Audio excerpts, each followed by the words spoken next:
Hello, in this video we're going to talk about the clinical anatomy of the knee joint. We'll begin by looking at an anterior view of the right knee. The knee joint is made up of three bones: the femur, the patella, and the tibia. Here is the femur. Because this is the right knee and we are looking straight at it, it has a medial condyle here and a lateral condyle here. The patella articulates with the femur.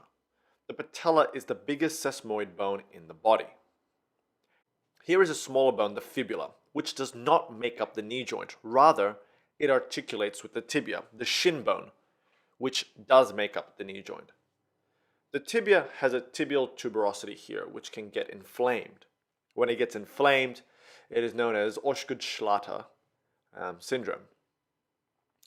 Let's look at the same view of the right knee, so anterior view, but let's introduce some more structures. The knee joint is special because between the joints are fibrocartilaginous structures called menisci. There is a medial and lateral meniscus. These menisci are basically shock absorbers and help stabilize joint. It also has a role in distribution of the synovial fluid.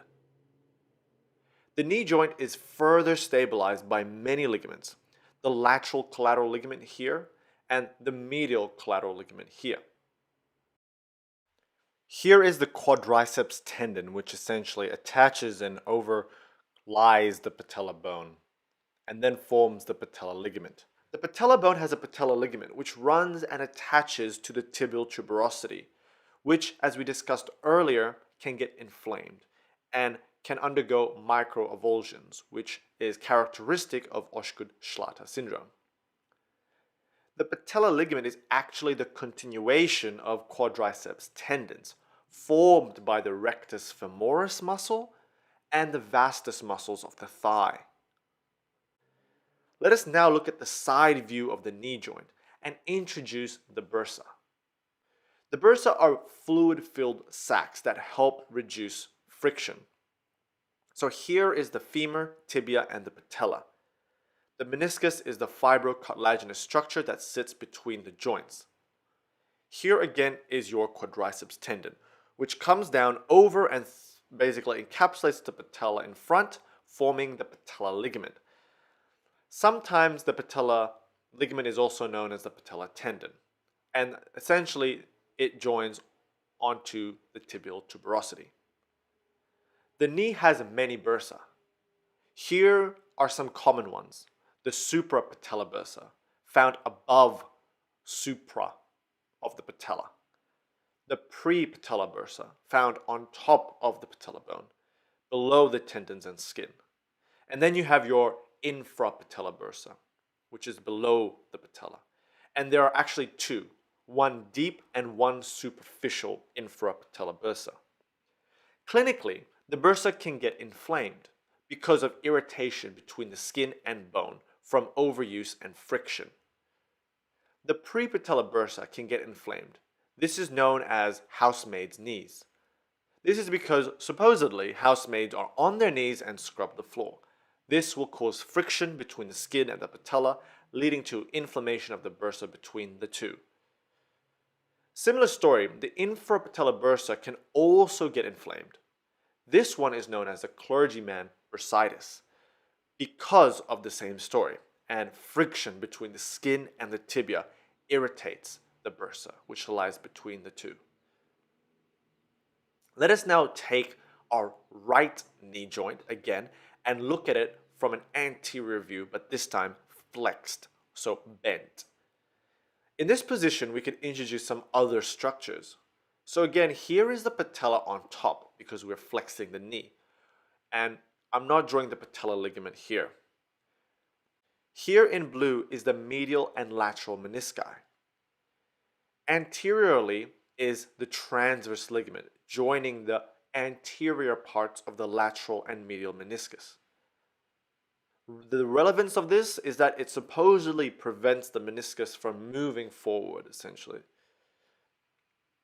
Inside the knee joint, essentially we have two important ligaments. the anterior cruciate ligament, ACL, and the posterior cruciate ligament, PCL. Remember this. They are named as to where they attach onto the tibia bone. So the ACL ligament is a ligament which runs from the back of the femur and attaches to the front of the tibia, front as in anterior, hence anterior cruciate ligament. The ACL prevents the tibia from sliding out in front of the femur. The PCL runs essentially to the back of the tibia from the femur. So the posterior of the tibia, hence posterior cruciate ligament. And the posterior cruciate ligament prevents the knee from hyperextending. So prevents the tibia from going behind the femur.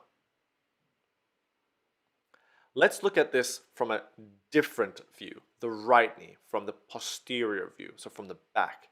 Here again is the tibia, fibula, and intercondylar notch, or the femoral notch here. Again, here in blue is your lateral and medial meniscus. Coming off the posterior part of the lateral meniscus is the posterior meniscofemoral ligament. A ligament which is known to sort of have a secondary effect of a posterior cruciate ligament. And again, it comes off the posterior part of the lateral meniscus. Anyway, and here is the PCL, the posterior cruciate ligament, which comes and travels from the medial femur to the posterior lateral part of the tibia. The anterior cruciate ligament, on the other hand, comes from the lateral part of the femur and travels anteromedially to the tibia.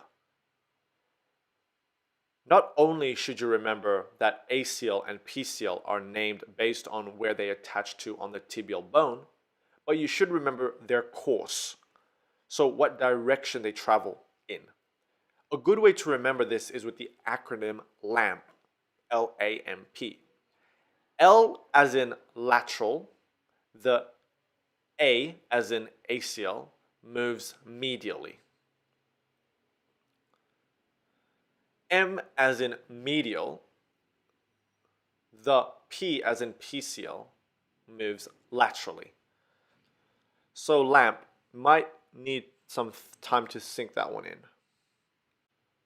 So again, I'm going to draw another view of the anterior knee and introduce some more structures. So here is the femur, tibia, and fibula again.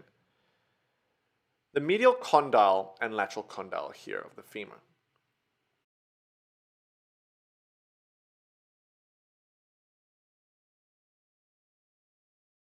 Here are your medial and lateral collateral ligaments. An important area of the knee to remember, which is located at the anterior medial part of the tibia, is the pes anserine, which consists of three muscle tendons: semitendinosus, gracilis, and sartorius. Behind these tendons sits the pes anserine bursa. Clinically, and quite common, is the pes anserine tendinopathy or bursitis, where there is irritation of the pes anserine tendons and or the bursa. Medial knee pain felt by climbing stairs and contracting hamstrings against resistance is a clinical feature. The reason is because these muscle tendons which attach to the pes anserine works as hamstring muscles. Finally, another important structure is the iliotibial band, which runs laterally over the lateral condyle and attaches to the anterior lateral part of the tibia. The iliotibial band, or ITB, can get irritated at this point here where it runs over the lateral condyle of the femur. This can be a site of friction, causing what is known as iliotibial band syndrome, or ITBS. ITBS is a common overuse injury seen in cyclists and runners. Here's a side view. We are looking at the right leg laterally. Here is the hip bone, gluteus maximus, quadriceps muscle, and the biceps femoris at the back. Here is the tensor fascia lata. 1/3 of the tensor fascia lata and 2/3 of the gluteus maximus muscle joins and forms the iliotibial band, which again attaches to the anterolateral part of the tibia. But keep in mind that the site of friction of the iliotibial band is the lateral condyle of the femur. The iliotibial band normally attaches to the tibia and helps stabilize and move the knee joint. ITBS causes a sharp pain at the lateral condyle when a person squats at 45 degrees, so bending, flexing, leads to the sharp pain. This pain can be elicited and is tender at this angle too when pressed upon. Now let us look at the posterior view of the right knee, focusing on what is known as a popliteal fossa. The knee joint is surrounded by many muscles that help stabilize the knee. The lateral head of the gastrocnemius is here. The medial head of the gastrocnemius is here. Plantaris, biceps femoris, and semimembranosus, just to name a few. And running just next to the semimembranosus is the semitendinosus, which attaches to at the anterior medial part of the tibia, remember, and forms the pes anserine.